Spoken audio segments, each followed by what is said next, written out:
Yes, Donnell. Yes, Donnell, yes. Well, I want to close that deal before the end of the month. That's a big deal. I really want... Hold on a second, hold on. Yeah, all right. You want it inside, outside? Yes. Inside and outside. All right? Thank you. Inside and outside. All right. No problem. You see after this car here? You after this car. So right as soon as this lady pull out, you go in one time. So I'm after the next car. So after the next car, I just drive up, right? After the next car? This car after. All right, amigo. This car. All right, thank you. Appreciate that. Thank you. Yes. So what I'm looking at here... Yeah. Hold on, Daniel. Let me call you back. Who the boss? What's going on? I go handle it for you. Yeah. Well, after the next car, I was just told that after the next car, I will be taken care of, inside and out. So everything is okay. You see them fellas? Them fellas didn't take no vaccine. Really? Them fellas didn't. I tell you see, the car and thing they're washing, you'll get COVID. COVID? A woman get COVID. I tell you, they get COVID. But what is management doing about that? I don't understand. What management doing about that? Them fellas didn't take no vaccine. Seriously? Them fellas and them is AVAX. I is a PVAX. I go handle for you as a PVAX. But usually when I come here, Jorge is the one that cleans and waxes my vehicle and everything. So I'll just let Jorge take care of it. Jorge? Boy. Jorge come on dead, boy. COVID. But isn't that Jorge right there? Nah, that's amigo. I talking about Jorge. Yeah, Jorge did. So you're vaccinated? Yeah, all my vaccines. Watch. Check this. Watch.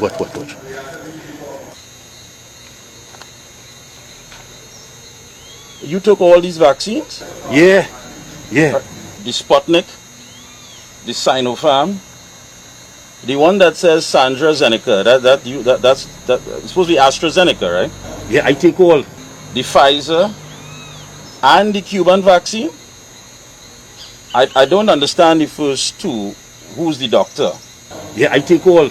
Okay, and you got the AstraZeneca from Dr. Prince Charles. You got the Pfizer from Dr. Donald Biden. And you got the Cuban vaccine from Dr. Fidel Amigo. Yeah, I take all. Watch. Fly don't even land on me. I don't even get mosquito bite. I well protected. I protected. Under the highest vaccine order, I protected. So here we're going on. You see when they come back? Tell them you want to come down by my day, and I go handle it for you. All right. So if I come across there, you'll take care of me and you. Yeah. Because you're saying you're vaccinated, so you'll take care of me. You okay? Good. Just tell him when he come back, right? All right. Cool. Yeah. All right. Okay. Right. So she looking to pull out now, and then you go just come in one time, right? All right. Here what? I'm gonna go over and do it in that bay. So if you don't mind, or it's like that. Yeah, I'll do it across there. Yeah, wash it again. That the kind of games only playing. Now wash it again. Pleasant good evening and welcome to the first episode of The Observer with yours truly, Mikee K. Joining us for our first interview on our first episode is well-known local financial consultant, Mr. Ved Siram. A pleasant good evening, Mr. Siram. Yes, good evening, Mikey, and good evening to all your viewers. Yeah. Our focus this evening is on insurance coverage. Now, we are almost 7 months into global vaccination, where millions have been vaccinated. And according to the scientific data, the risks remain extremely low. Then the question has to be, why hasn't it that the insurance company hasn't provided some sort of protection for families? Right. So I would like to make the point with regards to the risk. We need to clarify and have it very clear in our minds. Are we referring to the risk of the vaccine, or are we referring to the risk of the virus itself? What we're talking about is basically the symptoms. We're talking about the side effects, the symptoms, the deaths, and of course the severe disabilities. Why is there no coverage for those who will be vulnerable if put in such a situation? Quite frankly, when you're looking at insurance and risk with regards to diseases, health risks, etc., death risk, risk with regards to accidents on the roads and so on, 7 months is too short to determine, to get the necessary data to apply a probability. So 7 months is very short, and my feeling is that the insurance companies are very concerned, but they don't have the necessary data. For two reasons, they don't have the necessary data. One, they don't have the capacity to collect that data, and the governments themselves are not collecting the necessary data to share with the population. I don't know if you recall, there was for 1 month in the UK, out of the 44 who perished in the hospital because of COVID, 19 of those 44 on that particular day, 19 of those had the two shots of the vaccine. So we are looking at a very unprecedented situation in the world today. And the insurance companies, I could assure you that they are very concerned and they do not have the necessary information to move forward. But even prior to COVID, I don't know if you recall, the local insurance companies, they did make an announcement that premiums may actually go up by 30%. And that was my next question, because when you look at the criteria, which dictates the cost of your premium, the insurance company looks at your age, your health, tobacco use, family history. So you're saying that there is a possibility in the future that customers can expect an increase in their insurance premiums. Will that also be based on the vaccines that they've taken? And if so, why? That is true, and that is the conundrum that the insurance companies are facing. There are so many vaccines, and I will pose this question. When you get a vaccine for yellow fever, are there about 10 vaccines to choose from? As far as we are concerned, there's just one vaccine and that's it. But right now, there are so many vaccines rushing to the market, trying to get full approval.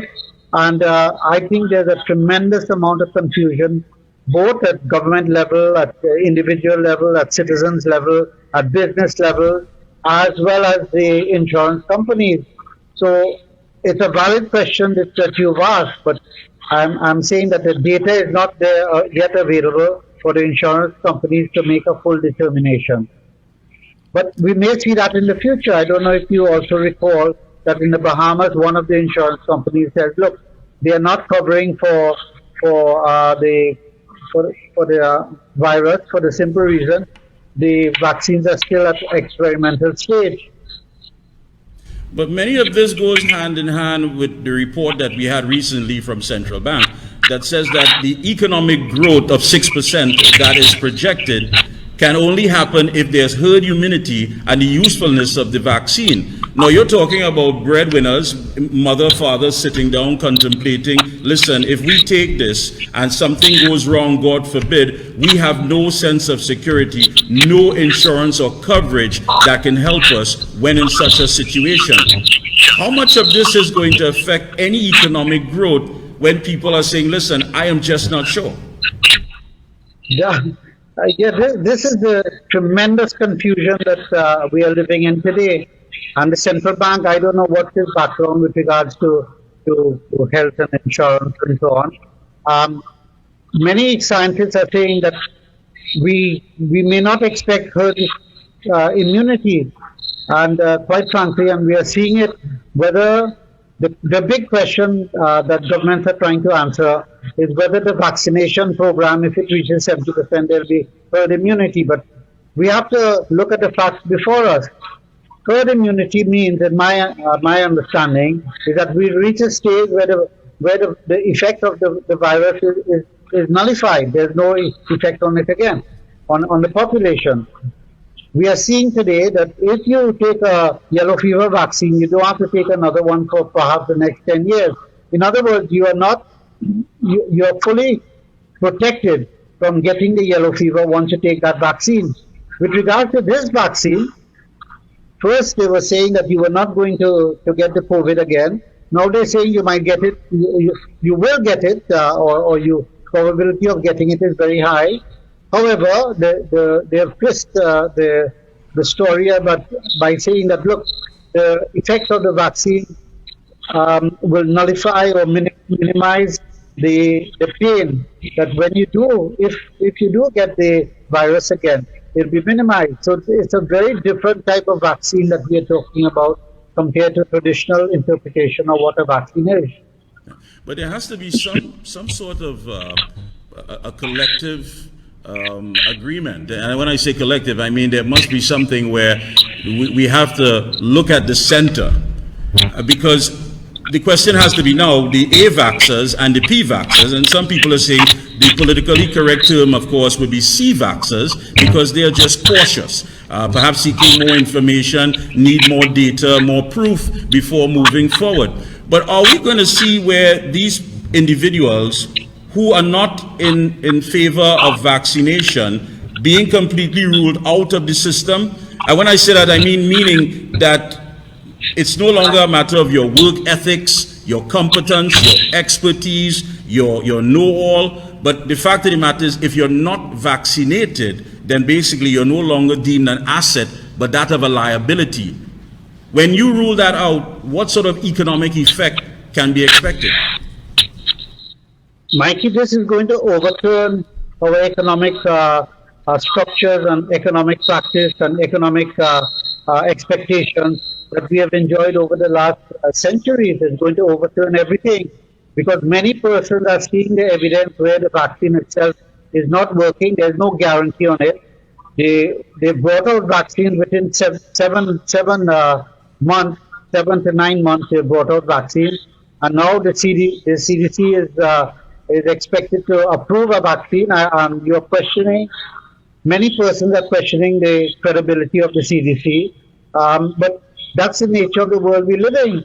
And I will pose this question to you: if the ship is on a very, very rocky seas and in a storm, do you think the insurance companies will say, come guys, I would like to write your life insurance today? No. And this is the difficulties that we are having now. There's too much misinformation. But these are the facts. Let us sift out the facts from fiction. The facts are very, very clear that there have been several studies done to show that vaccination itself is perhaps not the best approach to dealing with the virus. And since there are other less harmful or very safe options to deal with the virus, why is that there no discussion? It seems to me that there is a concerted effort to drive everyone in the world to be vaccinated. And the question I would ask is why? And this brings about the doubt in many persons' mind that they do not want to get vaccinated for the simple reason there's great suspicion with regards to government, there's great suspicion with regards to the agenda of those driving vaccination, and for very good reasons, because studies have shown that vaccination, the dangers of it is not well known. How can you determine the effect of vaccination on pregnant women and young children when you have completed and approved a vaccination within 9 months? It just doesn't make sense. And all these things, we are not devoid of reason. The average citizen is not devoid of reason. And therefore, whoever is driving the vaccination drive, I say that's fine, we'll use fear. There's no question, there's an abundance of evidence to show that fear is being used to drive everybody into the vaccination corral. But where does government step into all of this? Where does government demand some clarity? When does government say, listen, we want to ensure that regardless of what the outcome is moving forward, that there is some level of protection for those who are participating in being vaccinated? Where does government step in? Yeah, I think government has abandoned that. In my view, governments around the world have abandoned that fundamental duty to the citizens. Just imagine they are not even encouraging some kind of debate in Trinidad. I think the CDC has finally said, look, you can go on ivermectin, that you can go and do your clinical trials. Who in Trinidad has taken up the challenge among the officials and among the doctors to say, let us do the trials. Now, people who have not been listening to the CDC have gone out on their own to say, let us protect the citizens of the world. And many countries and many states in India, they have done just that. And if you look at the experiences of those states and countries, they're doing very well with regards to controlling the viruses. So I'm bewildered to think that our government, they're making a joke of those who are against the vaccine, and who are only suggesting, can we at least study alternate treatments to the viruses and see what can be done. And doctors in Trinidad are doing it. I think there was one doctor in South. He says, look, call to me for alternate treatment. So we do have the intelligence in Trinidad, but it just seems to be mentally we all herded to be bullied into taking the vaccine. And I am telling you, I could put a $10,000 on the table. The vaccination is not going to help us, and because of the evidence that we are seeing around the world, the vaccination is not going to help us, and we'll keep going into a cycle of lockdowns and reopening and lockdowns and reopening. And every time you do that, the economy is being shot in the foot, in the heart, and this economy is already destroyed, and we are living out of pure borrowed money by government, who are promising to pay all sorts of things, all sorts of assistance to everybody, and they cannot deliver a dollar. They cannot deliver a dollar. Final question at the end of all of this, as we head into this whole realm of confusion, what good can be expected out of this, if any? Yeah. What good can be expected? There are many things we can take away from it. However, we must lead to what's our game plan, and our game plan has to be the opening of this economy. And our second game plan, of course, is to keep the virus under check. I cannot see the vaccination, because one of the side effects of a vaccination is the impact on your natural immunity system. Now, in 9 months, you cannot determine whether your natural immunity is going to die or going to be severely affected. But don't you think that is a major study that should be done? What is the implication of the vaccine on your immunity system? So the game plan has to be to reopen the economy. Government cannot sustain this economy. They are in too much debt. They don't have money even to pay wages, although somehow they are finding money to go into mega projects such as road buildings, etc., which is, to me, it's sheer madness. You do not run a country like that. You do not run a household like that. When your house is on fire, you don't hire the architect to expand. You don't do that. Your priorities has to be very clear, and it has to be survival. So I think what is going to happen, the government will be forced to, I think this is the last hurrah by extending the state of emergency. I think after 6 months, the opposition are not coming out strong enough. I think your program in the morning has made it very clear. They are seeing the opposition blindsided and also encouraging vaccination where they have not done their research. And I think that has to be done. We have to look at alternate solutions to the vaccine, to the virus. We have to. In fact, it's going to come to that for the simple reason we are going to find out within a few months again that vaccines are just not working. There have been a group in Trinidad who has done the research and shown that vaccine across the world has actually increased the level of deaths. So if all that evidence is before us and we are still closing our eyes, we have to ask the question why. Are we all paid off? Are the doctors paid off? Are the politicians all paid off? I think it might be much more than that. Are they threatened? Maybe, I don't know. But those are things that have to be investigated.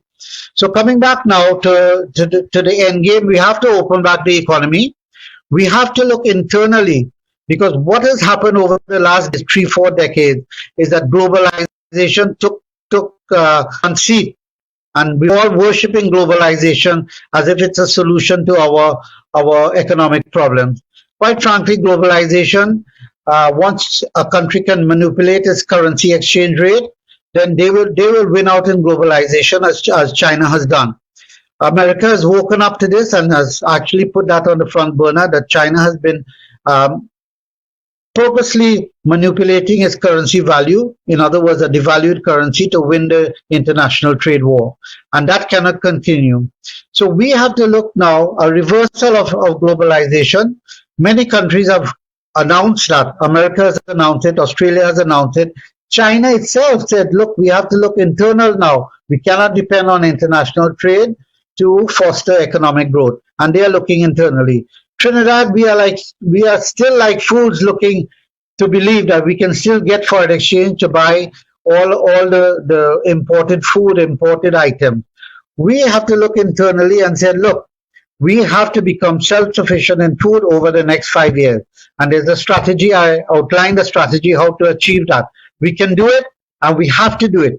Whether government supports that program or not, it's going to happen. And it is far better for government to say, look, let me take the lead and give direction to bring about that objective of self-sufficiency in food. Secondly, we have to be recycling. Recycling has to be a major industry in Trinidad.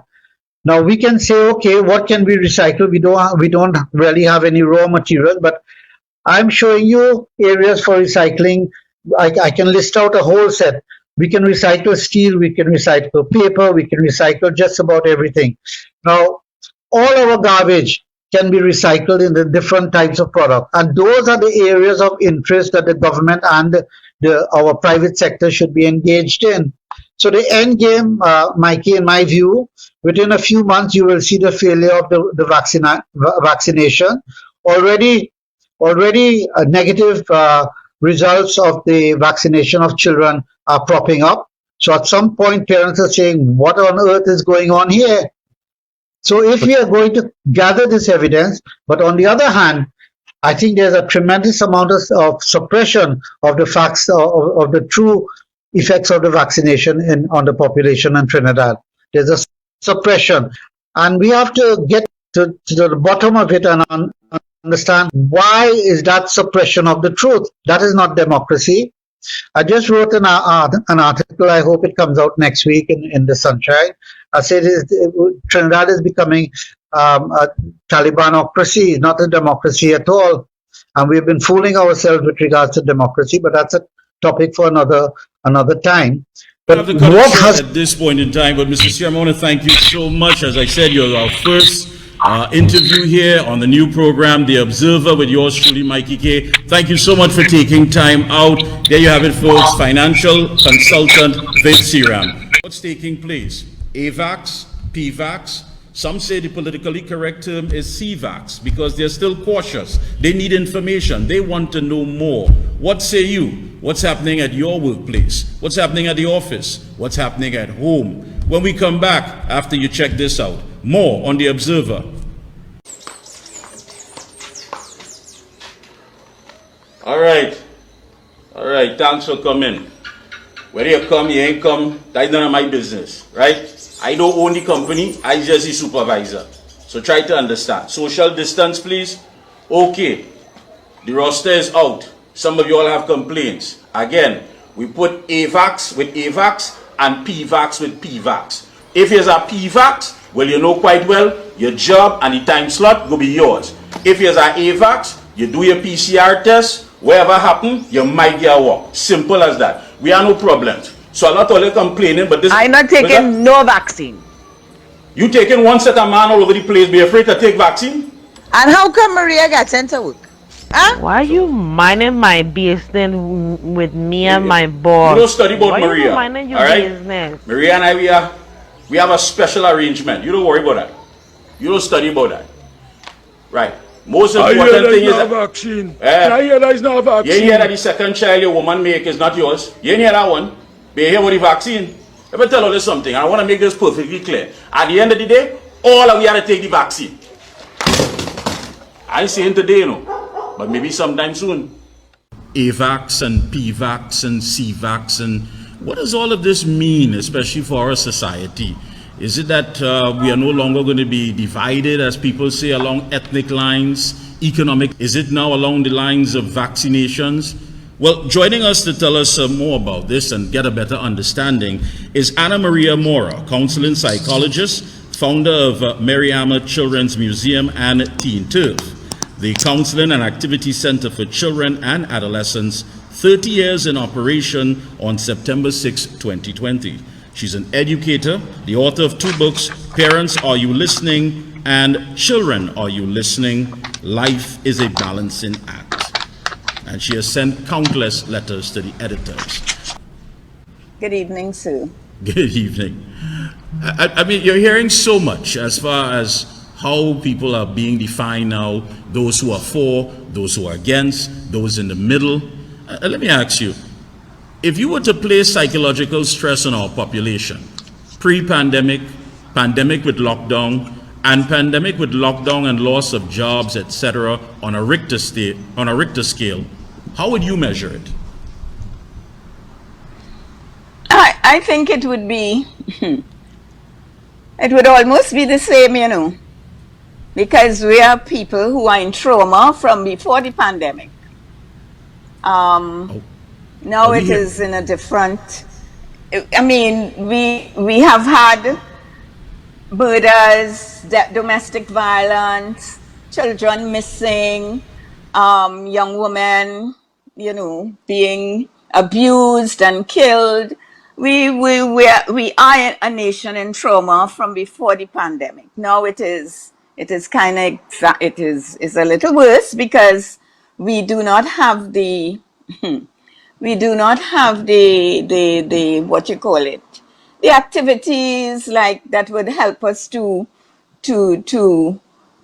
express, like going down Peter Avenue and Lyman on a Friday evening, all those things that we do on a weekend, and to just get our stress out. I would put it very, very close to before and after. And on a Richter scale, you would put it exactly where? As far as where would it drop at this point in time with so much? Where is the Richter scale? 10 is the highest? 10 being the highest. Yeah, well, I mean, 10. Yeah. And if you take that... The Richter scale before might have been 9.5. All right. Now, if you take all of that in consideration, what is the impact of stress and prolonged stress on the body's immune system and its ability to fight diseases? Of course, the impact is very, very, very, you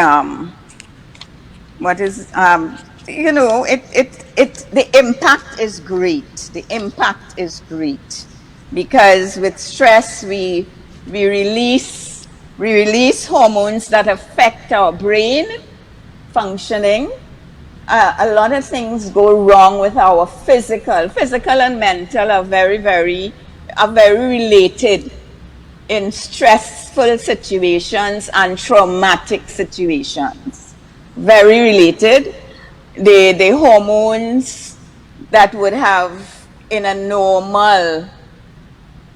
at normal times that would have kept us happy and well, let's say happy-go-lucky and organized and working and understanding who we are in an environment would be overtaken by those stress hormones that would change our whole view of who we are and how we fit into an environment that has changed, one that we have been accustomed to, and it has changed for, well, it was worse for me. It was worse before, but now it is even, because, you know, families, let's say, husbands, wives, children, would have had the opportunity to leave home to go to work, children in school, wives wherever they are, and husbands, and the whole issue of being locked down in the home would be a definite change, because we have found that there are a lot of parents who really don't take time to know about their children and their children's activities. I ask a lot of parents if they know their children's friends. Some of them don't even know the name of their children's teachers because they are so busy. They don't get it. Their children might want to ask them something, but they are too busy and can't attend to the children. And now with the lockdown, they are forced to, and they don't have any environment to which they can go to cool themselves or calm themselves. So things are very difficult right now. I mean, it is, I don't know if you realize that there is an increase in domestic violence because people are facing each other and don't know what to do with themselves. And those are some of the issues that are affecting us. I mean, it happened before, but you could still go out and cuss somewhere and take 2 drinks or whatever. But now you have to be home and face the situation. You have to face it. And you cannot fix what you will not face. But some people don't want to face it. So there's going to be that. We're losing the vision there with you. I don't know if you can fix your there you go. Thank you so much. Yeah, so the reality is facing it. Now, when you look at, perhaps this could be an added stress state, when you have individuals and families already struggling with the new labeling of being a PVAX or an AVAX, or as I said before, those who want to be politically correct and be termed as a CVAX, because they're in the middle, they're seeking more information, they need more data.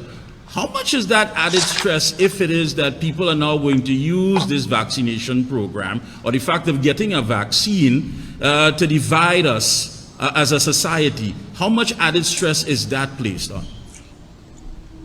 I you know, we have been a divided society since after we got our independence, after colonialism, which was divide and rule in colonialism, and then we fought for independence, and we have a different kind of divide and rule now.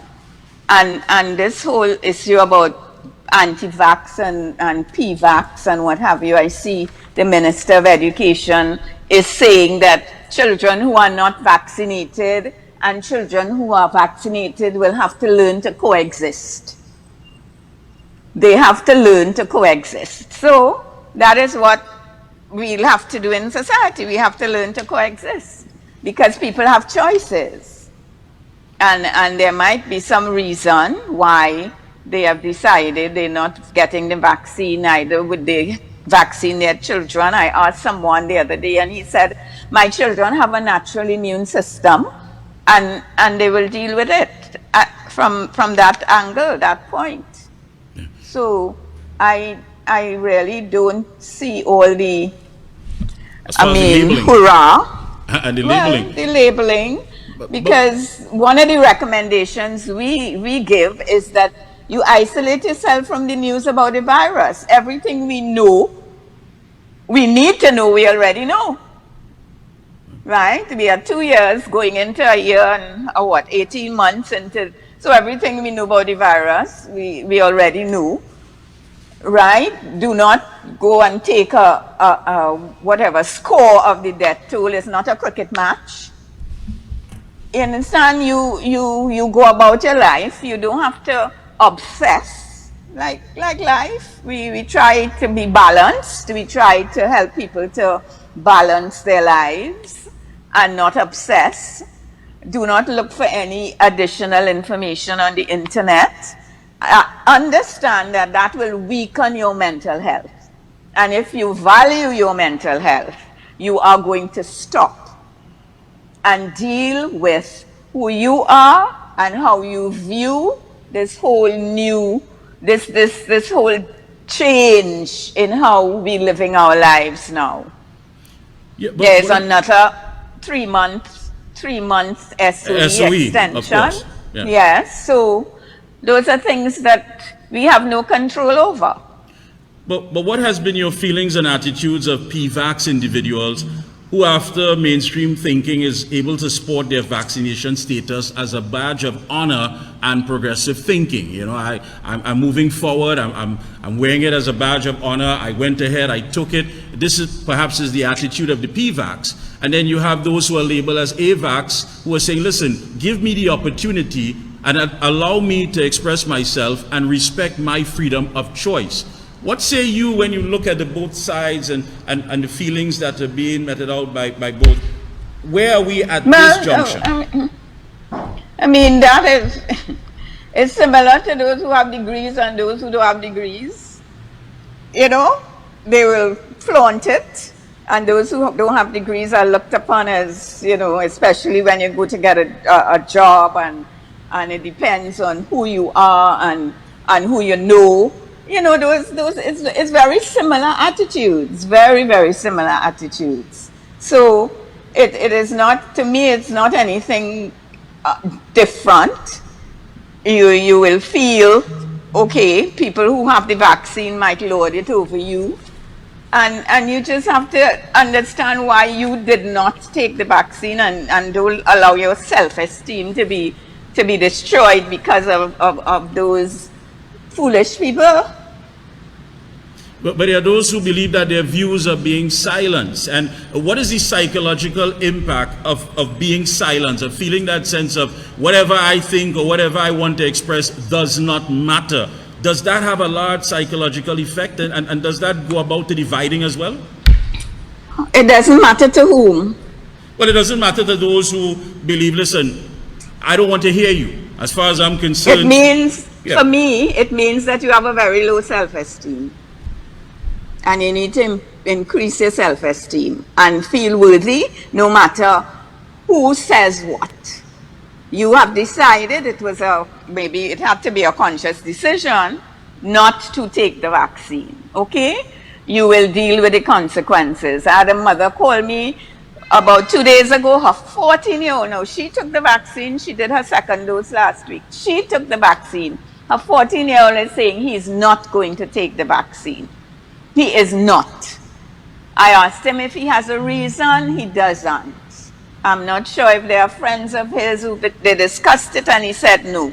Now he is in swimming, he does music, he is in dragon boat racing, and he's in activities. Now it depends on these leaders, the tutors, and those people who organize these activities. Whatever happens with him depends on those people. If they decide that they would not want him in the program if he's not vaccinated, they tell him that. And he needs to, he can't go, because they are the ones who are saying what they need to make their program safe for the children, for all children. If they say, like the Minister of Education, that they will coexist, well, they will have those who are vaccinated and those who are not vaccinated. And maybe that statement that was made is going to change some people's views, because I didn't hear any of the P-vaxxers say anything against what she said. Yeah. Now there are families who have received, or they've taken the vaccination, who've had serious adverse reactions, but seem to be either silenced or dismissed by their doctors. How can we help them? Silenced or who? Well, is their medical doctors have to make sure that they're okay and deal with what needs to be done if they have been affected by the virus. Can't do, and they could probably seek counseling after the doctor has checked them out, and whatever adverse reactions they had, the doctor will have to deal with that. And then hopefully they will be brought back to full health. Hopefully, it's the doctor who has to deal with that, the medical doctor. Yeah.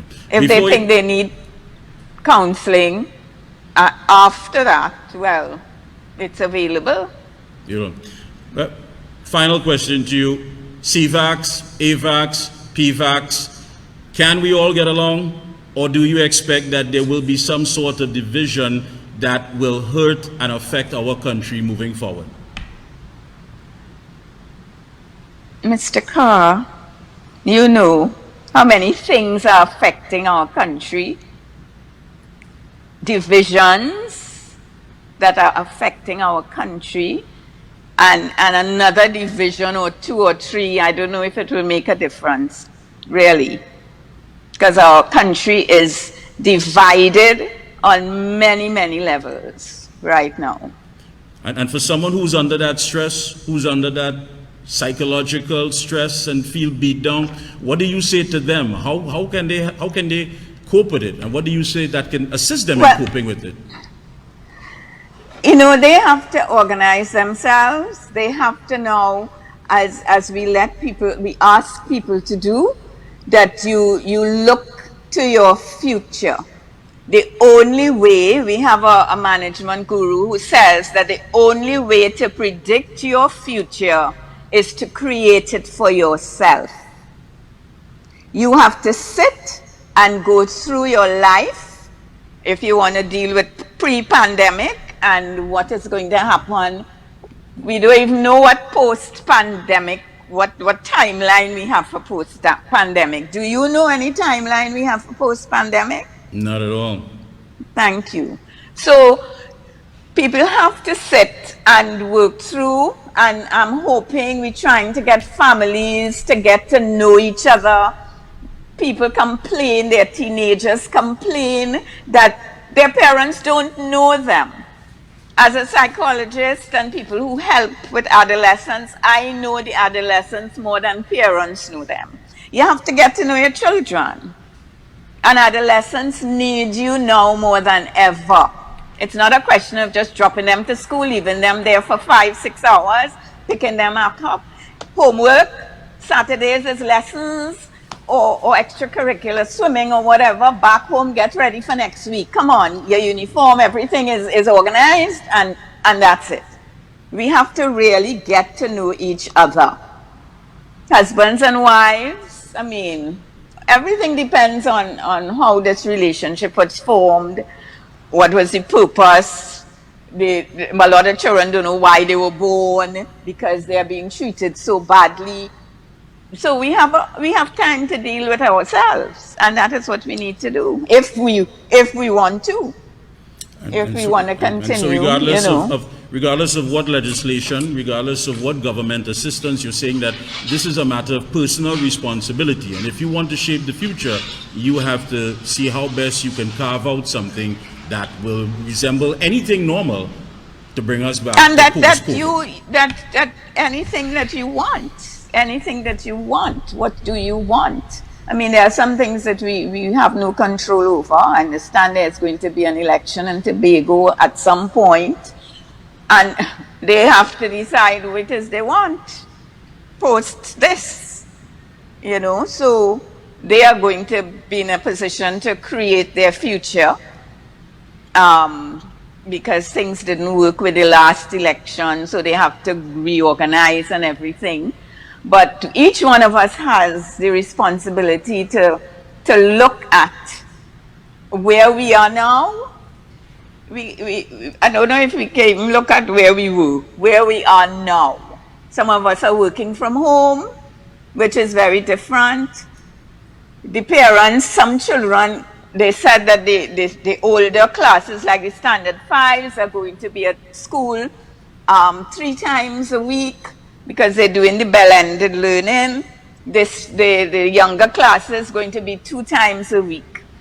Parents, if they have children in all age groups, have to organize a schedule for the older ones to be in school 3 days a week and the younger ones 2 days a week. So there's going to be a shift in how you deal with the schedule. And then if you have infants in preschool, you'll have to be able to get a supervisor for them. You have a lot of work to do to just organize your life based on what our leaders are putting in place for us. All right. Thank you so much, Ms. Anna Mora.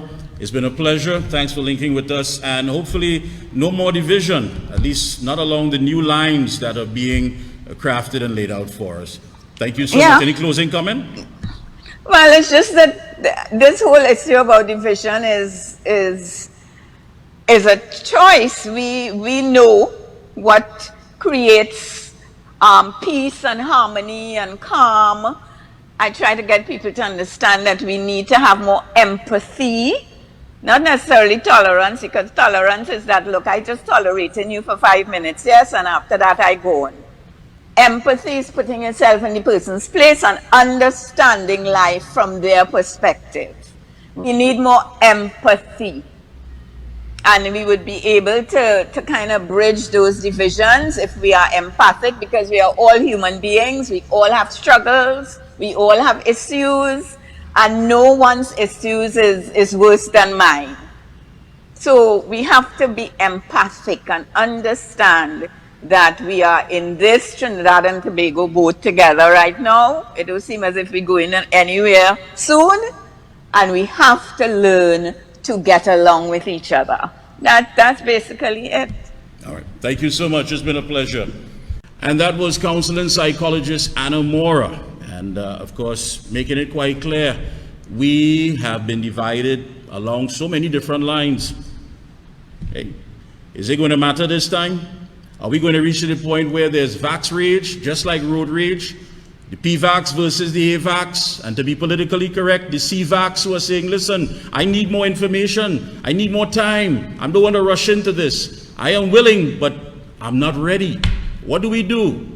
How do we get along? Well, that brings us to the end of The Observer with yours truly, Mikee K. Join us again. On our next episode, we'll be talking to security consultant Garvin Hira. We'll also be looking at flesh commerce. That's right, prostitution in COVID times here in Trinidad and Tobago, and sex for immunization cards. We've got a lead on that and we're going to bring it to you. Hey, I want to thank all the good folks who worked on this program. I want to thank my teammates from the Ground Report. I want to thank the class of 87 of St. Anthony's. I want to thank my family. I want to thank Archie and everyone who had some input. Chess, thank you so much. And of course to my son and my daughter, thank you so much for your support, and all of my family members and everyone. Hey, join me again. Remember, The Observer, it's just not news, it's life.